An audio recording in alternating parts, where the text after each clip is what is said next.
Is your Angular monolith slowing you down? Constantly wrestling with massive code bases, slow build times, and team coordination nightmares? Discover how micro-frontends can revolutionize your large Angular applications, transforming chaos into clarity and boosting your development velocity. This video will demystify the complexities and show you a clear path to scalable, maintainable Angular. Let's be real. When you started your project, that single Angular repository was cozy. But as your enterprise grows, that cozy home becomes a crowded nightmare. You know the symptoms. You change one line of code in the user profile feature, and somehow it breaks the checkout flow. Your CI/CD pipeline takes 45 minutes to build. You have 5 different teams trying to merge into the same main branch on Friday afternoon. This is the monolithic bottleneck. You aren't just scaling features anymore. You are scaling friction. If you have ever waited more than 10 minutes for an Angular build to finish, smash that like button right now. Let's see how many of us are suffering from monolith fatigue. So how do we fix this? We stop building a single massive house, and we start building a city. This is the core concept of micro-frontends. Instead of one giant application, you break your app down by business domain, billing, user management, dashboard, into completely independent applications. Think of it like a city. A city has a library, a hospital, and a fire station. If the library needs to renovate its roof, the hospital doesn't have to close down.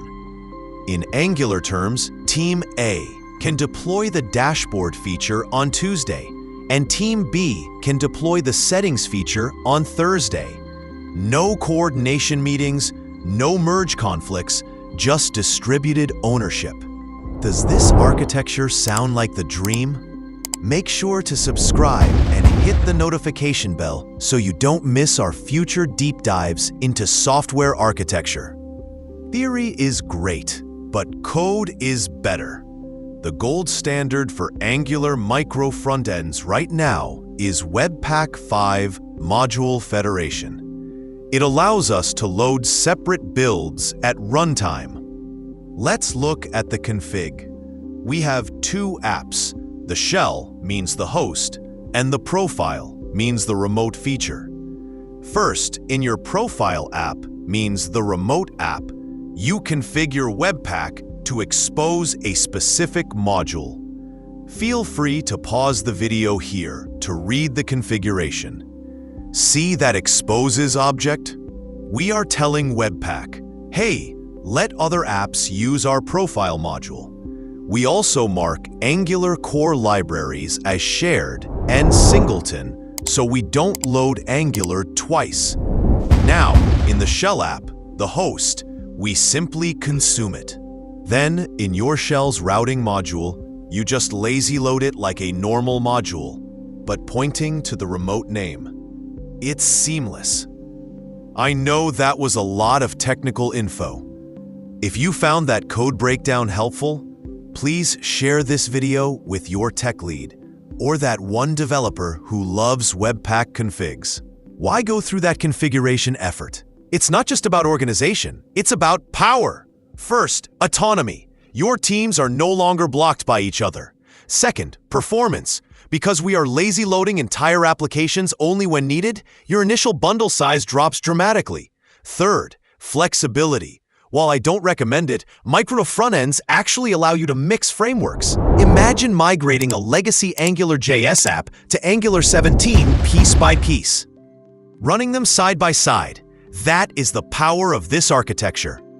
Are you currently migrating a legacy app? Comment below with legacy struggle.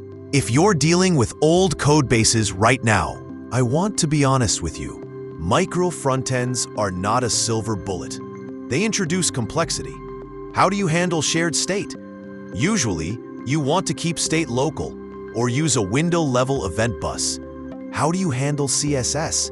You need a strict design system to ensure buttons look the same across all micro-frontends.